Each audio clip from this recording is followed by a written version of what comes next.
અરે અજમલ આપની જીવનની અંદર એવું તે સુખ કે મોકરણ છોડી આપની દ્વારકા સુધી તમે આવજો. અરે પ્રભુ, થોડુંક મારું સ્વાર્થ અને થોડુંક મારું પરમારથ. અરે અજમલ સ્વાર્થ કોને કહેવાય અને સ્વાર્થ રાખી ફાયદો થાય? અરે પ્રભુ, તમે જાણવા છતાં શા માટે મને પૂછો? અરે અજમલ આપના મુખથી સાંભળવું. અરે પ્રભુ, તો સાંભળો. સ્વાર્થ કહેતા એ કે હું પાપી પેટે વાંચ્યો છું, અને પરમારથ કહેતા એ કે 12 ગાઉ સુધી ભેરવા નામનો રાક્ષસ છે, પશુ કે પંખી નથી રવા દેતો પ્રભુ. અરે આપ એક વાંજ્ય મેનના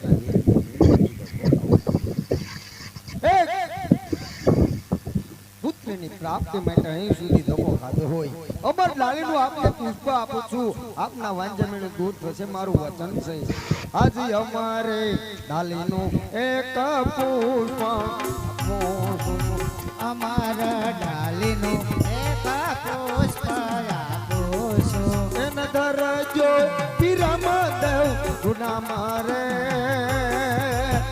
અમારે ડાલીનું એક પુષ્પ આપું છું. એના દરજો કાય રામદેવ રૂડાના મોરે અમારા ડાલીનું એક પુષ્પ આપું છું. એની સેવા કરો તમે નવ માસ રે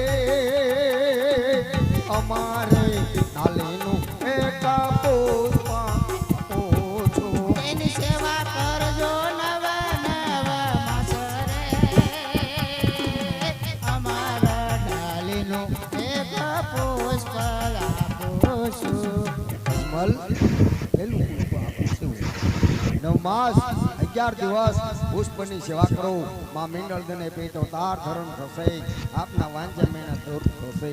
અજમલ જગતને હરેક નારી હરેક વેદના સહન કરે, દાસ આપને વાંજ્ય મેણા સહન કરાશે.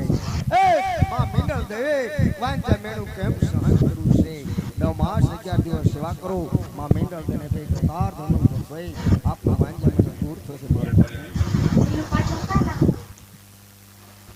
અરે એક પુષ્પ આપ્યું છે, કોઈ આપ ટગર ટગર જીદને જોઈ, કોઈ જીદ માંગો છો, કોઈ વસ્તુ માંગી રહ્યા છો. અરે પ્રભુ, 1 રૂપિયા કાંઈ રૂપિયા વાળા ન કહેવાય, અને એક દીકરા વાળા ન કહેવાય. જો પ્રભુ તમારે મને દેવું હોય તો જગતમાં પૂંજવા લાયક અને દમ સમાન. અજમલ